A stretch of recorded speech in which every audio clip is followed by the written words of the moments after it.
उनका कपड़ों का होलसेल बिजनेस 2012 से चल रहा था।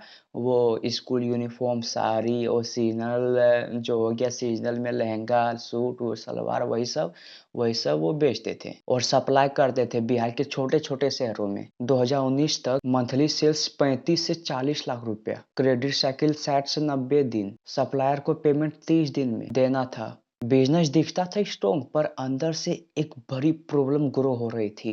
Cash flow crisis. सेल तो हो रहे थे लेकिन कैश गायब हो रही थी। 2020 में बहुत ज्यादा सिचुएशन खराब हो गई। मार्केट में कॉम्पिटिटर बढ़ गया। रिटेलर्स पेमेंट 3-4 महीने में पेमेंट देने लगे।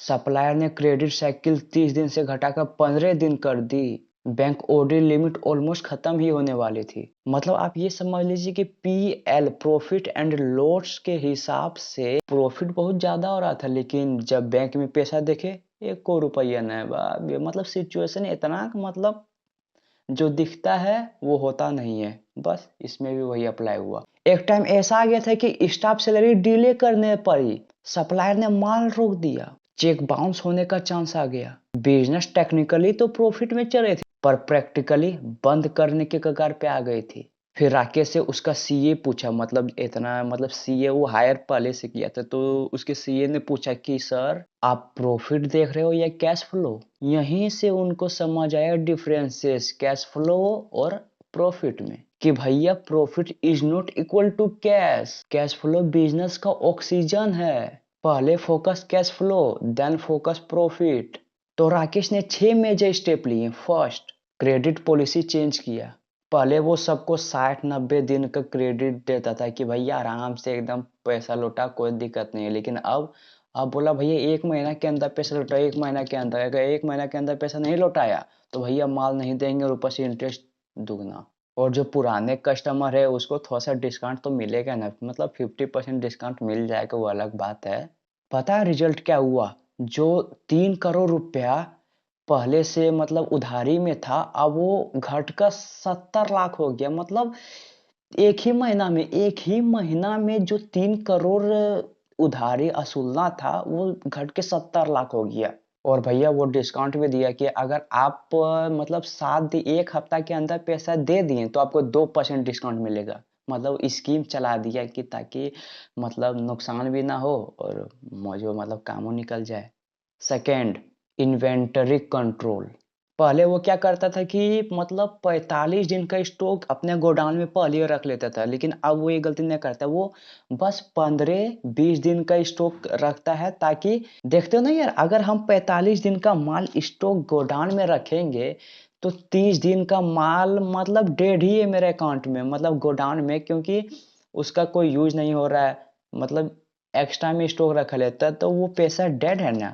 वही अगर हम 15 और 20 दिन का ही स्टॉक मंगाएंगे और उतना ही बेचेंगे, तब जल्दी जल्दी बिकेगा और पैसा भी रहेगा मेरे पास। स्टॉक में गोडाउन में पड़ा हुआ ना रहेगा कि टेंशन है कि इसको बेचेंगे फिर पैसा लाएंगे। नहीं भैया, मेरे पास पैसा है और 15-20 दिन का स्टॉक लाएंगे, उसको बेचेंगे, फिर लाएंगे। और जो धीरे धीरे बिकता है, जो स्लो मूविंग प्रोडक्ट या सर्विस है, उसको हम जल्दी जल्दी बेचने की कोशिश करेंगे ताकि दिक्कत ना हो। इससे फायदा यही हुआ कि जो 45 लाख का डेड स्टॉक गोडाउन में पड़ा हुआ था, वो कैश में कन्वर्ट हो गया, मतलब कैश में कन्वर्ट हो गया। Third, supplier negotiation. उसने क्या किया कि 3 बड़े-बड़े सप्लायर से बात किया कि हम आपको 1 महीना के अंदर पैसा देंगे, अभी माल लेंगे 1 महीना के अंदर पैसा दे देंगे। मतलब क्रेडिट साइकिल 1 महीना के ही रहेगा। तो वही तीनों से पूछा था, बोला ठीक है, लेकिन मतलब वो लोग नहीं मान रहे थे। तो राकेश बोला कि अगर आप हमको 1 महीना का क्रेडिट साइकिल देंगे तो हम आपसे बहुत ज़्यादा माल खरीदेंगे। तो कुछ होलसेलर मान गया कि ठीक है भैया, तुम हमको 1 महीना के बाद पैसा देना, लेकिन हमसे ज़्यादा खरीदना। तो समझ सकते हो भैया, लालच बुरी बड़ा है। इसी से बड़े बड़े बिजनेस फ्लॉप हुए हैं, क्योंकि उधारी पूरा घास दे देता है, उसके बाद भैया पैसा कोई फ़ोन नहीं उठाता है, कोई सर बिजी हैं, ये वो ये, मतलब वो तो वो समझे, हमको क्या, हम तो मतलब राकेश के पॉइंट ऑफ व्यू से बोल रहे कि तो होलसेलर मान गया, तो इससे क्या हुआ कि उसके मतलब ऊपर जो प्रेशर था कि जल्दी पैसे लौटाने वो कम हो गया, जिससे वो बिंदास बिजनेस कर सकता है एकदम free minded. Fourth, expense cut. कुछ लोग बहुत बड़ी गलती करते हैं, मार्केटिंग बंद कर देते हैं। राकेश ने सबसे पहले वो जाता था ना कहीं भी अननेसेसरी ट्रेवल वो बंद कर दिया। सेकंड, जो दो मतलब उसके मतलब शॉप में दो एक्स्ट्रा हेल्पर थे, उसको मतलब जो भी एक्स्ट्रा हेल्पर था उसको निकाल दिया कि भैया तुम अपना काम ढूंढ लो, हम नहीं दे पाएंगे। उसके बाद जो वेयर हाउस था उसका मतलब गोडाउन था, उसका रेंट मतलब इधर उधर किए, मतलब नेगोशिएट किया कि भैया ये इतना में पागल है कि काम देंगे दीजिए, नहीं तो छोड़ दीजिए, हम दूसरे हम चल जाएंगे। मतलब नेगोशिएट करने लगा, बहुत सारे गोडाउन बोले कि ये तो हमको कम दे रहा है, ये तो हमको कम दे रहा है, ये तो हमको कम दे रहा है, तो उससे तो कम हो गया है। इसका मतलब पैसा बचा उसका। मतलब भैया तुम सिंपल सा फंडा समझ लो, बिजनेस में रो वही है।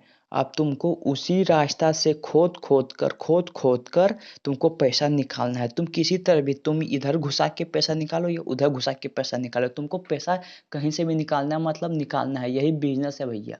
अब इससे क्या हुआ कि उसका मतलब ये सब जो किया है कि अननेसेसरी टेबल बंद कर दिया, हेल्पर को हटा दिया, फिर गोडाउन वाला, इससे उसका मतलब जो 2.5 लाख रुपए फिक्स्ड जाना था उधर, मतलब वो सब खर्चे में हर महीने ही जाता था, वो कम हो गया। मतलब सोच लो हर महीने 1.5 लाख रुपया कम हो जाना। Fifth, daily cash flow sheet.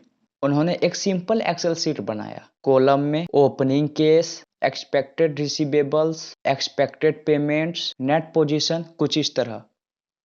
मतलब हर सुबह 15 मिनट सिर्फ कैश प्लानिंग। इससे क्या हुआ कि कैश क्रिसिस खत्म हो गया, बहुत हद तक खत्म हो गया। 6, separate personal and business money. मान लो आपका किराना स्टोर है, तो क्या हुआ कि आपकी जो धर्म पत्नी है वो गई, चावल ले ली खाना बनाने के लिए, इधर दाल ले ली, इधर आलू ले ली, फिर बन गया खाना। फिर उसका कल हुआ, फिर आलू ले ली, फिर चावल ले ली। उधर आपका बच्चा जाता है, चॉकलेट ले लेता है, बिस्किट ले लेता है, इधर मतलब बहुत सारे मतलब खाने के लिए ले लेते हैं। अब इससे क्या होगा कि आपका जो बिजनेस है, बिजनेस मतलब उसके पॉइंट ऑफ व्यू समझिएगा कि आपका जो बिजनेस और पर्सनल है वो दोनों मिक्स हो गया है।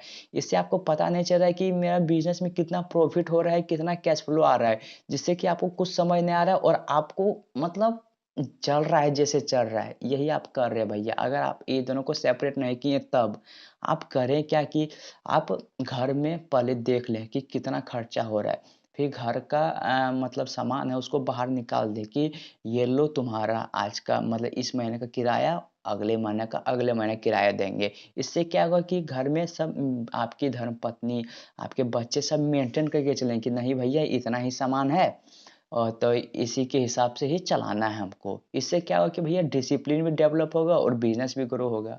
मेरा दोस्त वो क्या करता था कि उसका बिजनेस है, वो हर महीने अपने बिजनेस से सैलरी ले लेता है, फिक्स सैलरी ले लेता है, मतलब हर महीने वो सैलरी ले लेता है, ताकि मतलब दोनों सेपरेट ना हो न, वरना पता चला कि जैसे आज हमको घर में जरूरत है कि इसका सामान है, तो गए तुम अपने गले में से निकाल लिए तुरंत, फिर कल गए फिर निकाल लिए। नहीं भैया, हर महीने अपने बिजनेस से सैलरी लो और बाकी पैसों को छुओ भी मत भैया, बाकी पैसों को हाथ भी मत लगाना। अब तुम इमेजिन करो 12 महीना के बाद क्या हुआ होगा। भाई सेल्स 32 लाख रुपया per month, profit margin 11%, outstanding मतलब पैसे जो उधारी पैसे लेने जो बाकी हैं 45 दिन का सिर्फ एवरेज टाइम देते थे। बैंक ओडी 60% फ्री, 25 लाख का इमरजेंसी फंड बना लिए। इससे क्या हुआ कि बिजनेस और भी ज्यादा स्ट्रॉन्ग और स्टेबल बन गया। अब कोई बिजनेस को हिला भी नहीं सकता, उसका बेस ना एकदम मजबूत हो गया। ओवरऑल समरी यही है कि भैया टर्नओवर से बिजनेस नहीं चलता, कैश फ्लो से चलता है और बचता भी कैश फ्लो से ही है। राकेश पहले सेल्स के पीछे भाग रहा था, लेकिन अब वो कैश फ्लो के पीछे भागता है, जिससे क्या हुआ कि उसे समझ आ गया कि भैया कैश फ्लो ही जीवन है। ये दो फॉर्मूला आपने देखा होंगे ना, फिट कर लो, फिट मतलब खोल के डाल के फिर बंद कर लो अपने दिमाग में। Growth plus credit sales minus cash planning equal to bank. Controlled growth plus strong cash flow equal to long term survival.